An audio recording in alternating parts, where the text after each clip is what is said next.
Hello everyone, आज मैं आपके लिए एक्सप्लेन करूंगी the glorious revenge of effing का एपिसोड नंबर 65। तो जैसा कि लास्ट एपिसोड में हमने देखा था कि एफिंग ने जाओलिन को उल्लू बनाकर पता कर लिया कि 9 हेवंस डाओ पैलेस के लोग शुआन फैमिली पर कब्जा करना चाहते हैं, मगर वो जाओलिन से 5वें सेंट का लोकेशन उगलवा नहीं सका।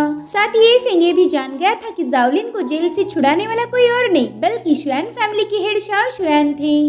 अब आगे तो हम देखते कि एक बंदा सीधा शुआन फैमिली के हॉल की तरफ आगे बढ़ रहा था। वही शाओ शुआन हॉल में बैठकर आराम से चाय पी रहे थे और तभी एक तलवार बड़ी ही तेजी से उनकी तरफ आगे बढ़ती है, लेकिन इससे पहले कि वो सोड उन्हें कुछ कर पाए उन्होंने तुरंत ही अपने पावर्स को एक्टिवेट कर दिया, जिससे वो तलवार वहीं पर रुक गई। और अब शुआन शाओ अपनी पावर से उस तलवार को जमीन में धसा देते हैं। वो कहते हैं कि मैं तुम्हारा ही कब से इंतजार कर रहा था। वेल, उन पर अटैक करने वाला कोई और नहीं बल्कि अपना हीरो एफिंग था। शाओ शुआन कह रही थी कि आखिर बात क्या है, तुम तो मुझे काफी ज्यादा गुस्से में लग रहे हो। मेरे ख्याल से तुमने थोड़ी सी चाय पीकर अपने दिमाग को शांत करना चाहिए और फिर हम इत्मीनान से बात करेंगे। जिसके बाद वो चाय का कप सीधा एफिंग की तरफ थ्रो कर देते हैं, जिसे एफिंग ने कैच करके क्रश कर दिया था। एफिंग कहता है कि पहला शुआन यू मेरे साथ थी, लेकिन तुमने अपने एक मास्टर जियांग को भेजकर उसे यहाँ बुलवा लिया और तभी से तुम शुआन यू के खिलाफ प्लानिंग कर रहे हो। शुआन यू ही शुआन फैमिली की सक्सेसर है, लेकिन इसके बावजूद भी तुमने सक्सेसर चुनने के लिए ट्रायल करवाई जिसकी कोई जरूरत नहीं थी। तुमने उस ट्रायल में भी गड़बड़ी करवाई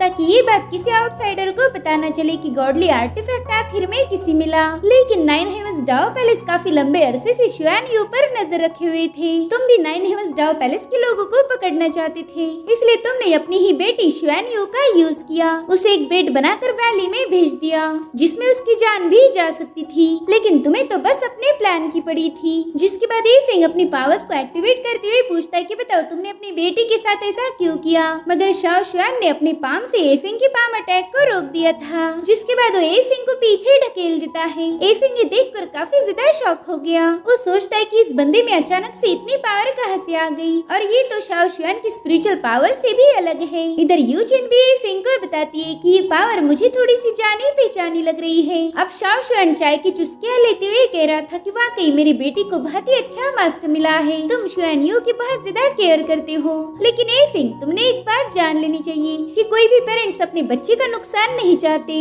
और ना ही कभी वो अपने बच्चों को हर्ट कर सकते हैं। मैं जो भी कर रहा हूँ उसमें शुआन यू की भलाई है। जिस पर एफिंग कहता है कि तुमने खुद होके शुआन यू की जान को खतरे में डाला और अब कह रहे हो कि ये सब तुम शुआन यू के भले के लिए कर रहे हो। मुझे तो तुम पर एक कौड़ी का भरोसा नहीं है। जिस पर शाओ शुआन कह रहे थे कि तुम बिल्कुल फिक्र मत करो, थोड़े ही दिनों में सब कुछ सेटल हो जाएगा। लेकिन तभी एफिंग ने उस पर अटैक करना शुरू कर दिया। वो कह रहा था कि तुम्हें दावे के साथ कैसे कह सकते हो कि शुआन यू इसमें सेफ रहेगी। क्या तुम्हारे पास कोई बैकअप प्लान है? अगर नहीं है तो मुझे अभी बता दो ताकि मैं शुआन यू को यहाँ से लेके जाऊँ। तो शुआन यू के फादर एफिंग के अटैक को रोकते हुए कह रहे थे कि तुम इसकी फिक्र मत करो कि आगे यहाँ पर क्या होने वाला है। जिस पर एफिंग कहते ना, अगर बात मेरे डिसाइपल की हो रही है तो फिर मैं पीछे नहीं हट सकता, जल्दी बताओ तुम्हारा प्लान क्या है। लेकिन तभी इन्हें शुआन यू की आवाज आती है। वो हॉल की तरफ ही आ रही थी। वो पूछती कि फादर आखिर यहाँ पर हो क्या रहा है। तो शाओ शुआन तुरंत ही खांसने का नाटक करते हैं और एफिंग बताता है कि तुम्हारे फादर की तबीयत थोड़ी सी खराब थी, इसलिए मैं अपनी पावर का यूज करके उनके मेरिडियन को अनब्लॉक कर रहा था। जिस पर शाओ शुआन कहते हाँ एकदम सही कहा, एफिंग मुझे क्योर कर रहा था।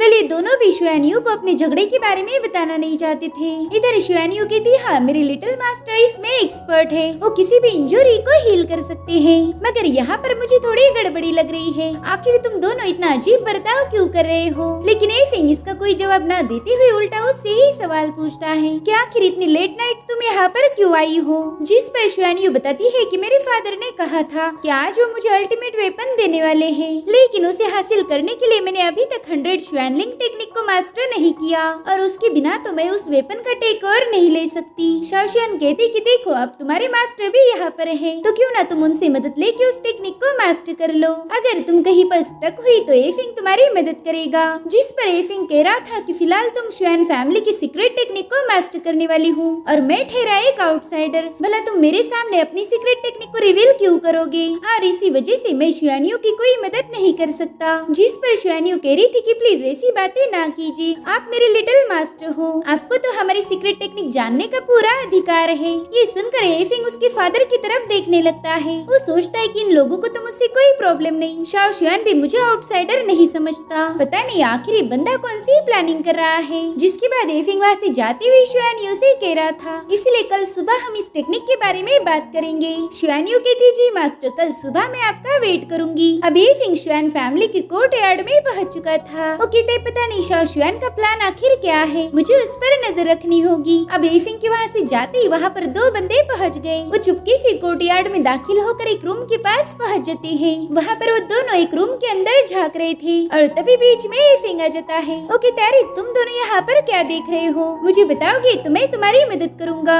अब एफिंग की आवाज सुनकर वो दोनों भी डर गए थे, इसलिए वो जल्दी से वहाँ से छलांग लगाकर भागना शुरू कर देते हैं। ये देखकर एफिंग को हंसी आ रही थी, क्योंकि उसे पता है कि ये उससे बच के कहीं नहीं जा सकते। वो बंदे भागते हुए थिक फॉरेस्ट में पहुंच चुके थे। वो कह रही थी, पता नहीं हम दोनों का नसीब इतना खराब कैसे हो सकता है, अब वो एफिंग हमारा पीछा नहीं छोड़ेगा। और होता भी वैसे ही, एफिंग ने सीधा उनके सामने जंप लगा दी थी। वो पूछता है कि जल्दी बताओ कि तुम शुआन रेसिडेंस में क्यों आए थे, तुम दोनों को वहाँ पर किसने और क्यों भेजा।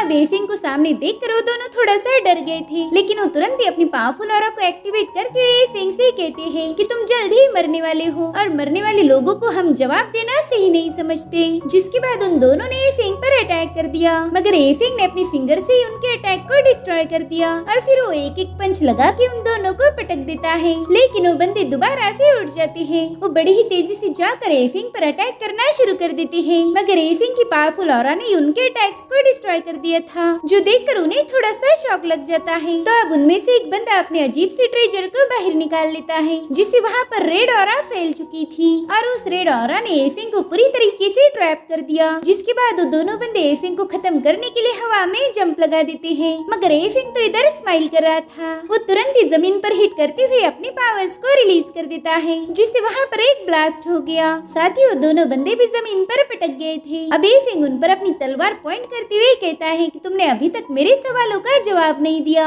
जल्दी से अपना मुंह खोलो वरना तुम्हें खत्म करने में मुझे 1 सेकंड भी नहीं लगेगा। और तभी वहाँ पर टियान पहुँच जाता है, जो कि 9 हेवंस डॉ पैलेस का एक सेंट है। वो बंदे कह रही थी कि अच्छा हुआ सेंट आप यहाँ आ गए, अब तो ये एफिंग गया काम से। मगर टियान एफिंग को छोड़ अपने ही बंदे को खत्म कर देता है, जो देखकर दूसरा बंदा भागने लगता है, लेकिन उसे भी ट्रैप कर लिया गया। साथ ही एफिंग उससे वो ट्रेजर भी छीन लेता है। टियान उस ट्रेजर को देखकर कह रहा था कि ये तो ओवरफ्लोइंग एसेंस है, मुझे यकीन नहीं हो रहा कि लॉर्ड ने इसे शुआन फैमिली में रिलीज करने का ऑर्डर दिया। मेरे ख्याल से 5वें लॉर्ड को अपने प्लान को एग्जीक्यूट करने की कुछ ज्यादा ही जल्दी हो रही है। जिसके बाद टियान उस ट्रेजर को एक्टिवेट करते हुए उस बंदे को खत्म कर देता है। उसने उसकी सोल को खींचकर सीधा उस ट्रेजर में डाल दिया। एफिंग टियान से कह रहा था कि ये ट्रेजर तो बहुत ही ज्यादा खतरनाक है, ये किसी को भी खत्म करके अपने अंदर समा सकता है। तो टियान उस ट्रेजर को कलेक्ट करते हुए बता रहा था कि 9 हेवंस डॉ पैलेस का सबसे खास ट्रेजर है। इसकी और सोल पोशन की मदद से 9 हेवंस डॉ पैलेस का 5वां लॉर्ड यहाँ के सारे लोगों को अपने कंट्रोल में लाना चाहता है, ताकि पूरे साउथ रीजन पर उसका राज हो। एक बार उसे इन सबकी सोल मिल गई तो फिर उससे निपटना मुश्किल हो जाएगा।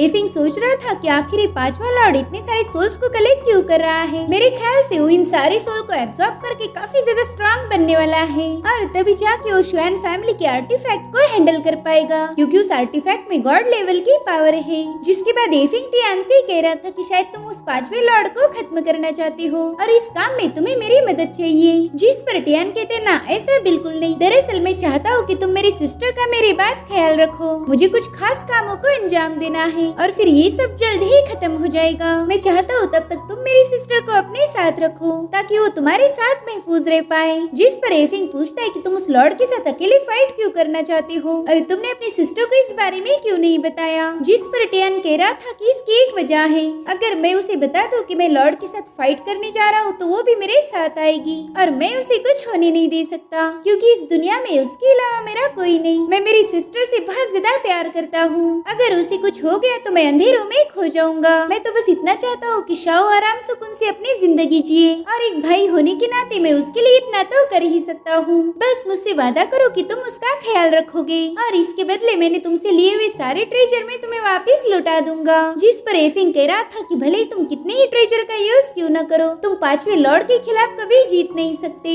जल्दी बताओ, अगर तुम्हें मेरी मदद की जरूरत है तो मैं तुम्हारे साथ आने के लिए तैयार हूँ। लेकिन टियान मदद लेने से इनकार कर देता है और उसी वक्त शाओ को ब्लड की वोमिटिंग होती है, तो एफिंग तुरंत ही उसे संभालने चला गया। टियान को टच करते ही एफिंग को समझ समझ आ जाता है कि उसके अंदर भी सोल लॉकिंग टैलिस्मान है, और वो भी एक नहीं बल्कि 2 टैलिस्मान। दरअसल शाओ ने अपनी सिस्टर का टैलिस्मान भी अपने अंदर डाल लिया था और अब टियान की बॉडी उसकी लिमिट तक पहुंच चुकी है। एफिंग समझ गया था कि शायद इसी वजह से ये बंदा मुझसे हेल्प मांग रहा है ताकि इसकी मौत के बाद मैं उसकी सिस्टर का ख्याल रख पाऊँ। और अब एफिंग कहता है कि मैं तुम्हारी सिस्टर की कोई मदद नहीं कर सकता, तुमने खुद ही उसे प्रोटेक्ट करना चाहिए। अब एफिंग की ना सुनकर टियान तुरंत वहाँ से गायब हो गया। थोड़ी देर बाद एफिंग कह रहा था कि चलो जल्दी से बाहर आ जाओ, टियान यहाँ से जा चुका है। वह टियान की छोटी सिस्टर शाओ थी। एफिंग उससे पूछता है कि क्या तुमने टियान की बातें सुन ली, जिस पर वो कह रही थी कि हाँ मैंने सब कुछ सुन लिया है, मैं ये बिल्कुल नहीं चाहती कि मेरा भाई अकेला जाकर उस पैलेस लॉर्ड के साथ फाइट करे। जिस पर एफिंग कहता है कि हाँ मैं जानता हूँ तुम अपने भाई की मदद करना चाहती हो, लेकिन मैं तुम्हें बता दूँ कि तुम्हारे भाई के अंदर 2 सोल लॉकिंग टैलिस्मान है, उन्हें डिस्ट्रॉय करना सबसे ज्यादा मुश्किल है। जिस पर शाओ कह रही थी कि इस दुनिया में तुम ही एकलौते शख्स हो